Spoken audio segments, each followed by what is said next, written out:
మనిషి ఆరోగ్యంగా బతకాలనుకోవడం ఒక ఆర్థిక నేరం కిందకి పరిగణించబడుతుంది. లేకపోతే 100 కోట్లు ఖర్చు పెట్టి హాస్పిటల్ కట్టేటోళ్ళు ఏం కావాలి?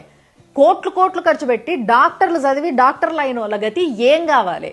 ఇటు జిమ్ములు, న్యూట్రిషనిస్టులు, డైటీషియన్లు వీళ్ళందరూ ఎటు పోవాలి? అందుకే ఆరోగ్యంగా బతకడం అనేది సమాజానికి హానికరం. ఇంట్లో చేసే ప్రతి పని పెద్ద కష్టం అయిపోయింది అని చెప్పేసి పైసలు పెట్టి మరి మిషన్లు కొనుక్కొని మొత్తం మిషన్ల పైన ఆధారపడేటట్టు చేసిర్రు.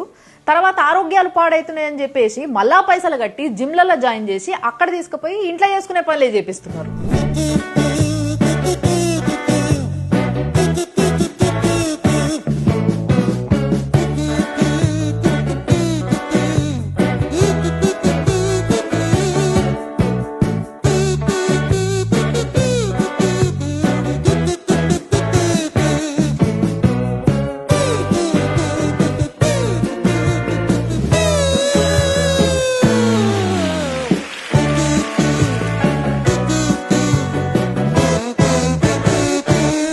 కదా, మనం అనారోగ్యంగా ఉంటేనే అందరూ బతుకుతారు.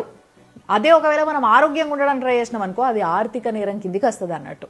ఇంకా చెప్పాలంటే మీరు చుట్టూ చూస్తే మేజర్గా 2 రకాల కొలువులు కనిపిస్తాయి మీకు. ఒకటేమో మన ఆరోగ్యాన్ని చెడగొట్టేటోళ్ళు అన్నట్టు, అంటే సిగరెట్లు, మందు, జంక్ ఫుడ్ ఇవన్నీ తయారు చేసేటోళ్ళు, అవన్నీ తీసుకొచ్చుకొని షాపులలో పెట్టుకొని అమ్ముకునేటోళ్ళు, వీళ్ళందరూ మన చుట్టూ ఓన్లీ మన ఆరోగ్యాన్ని పాడు చేయడానికే కష్టపడుతుంటారు అన్నట్టు. మళ్ళీ ఈ ఆరోగ్యం పాడైపోయిన తర్వాత దాన్ని రిపేర్ చేసేటందుకు మళ్ళీ ఒక వ్యవస్థ తయారవుతుంటుంది అన్నట్టు పక్కకు.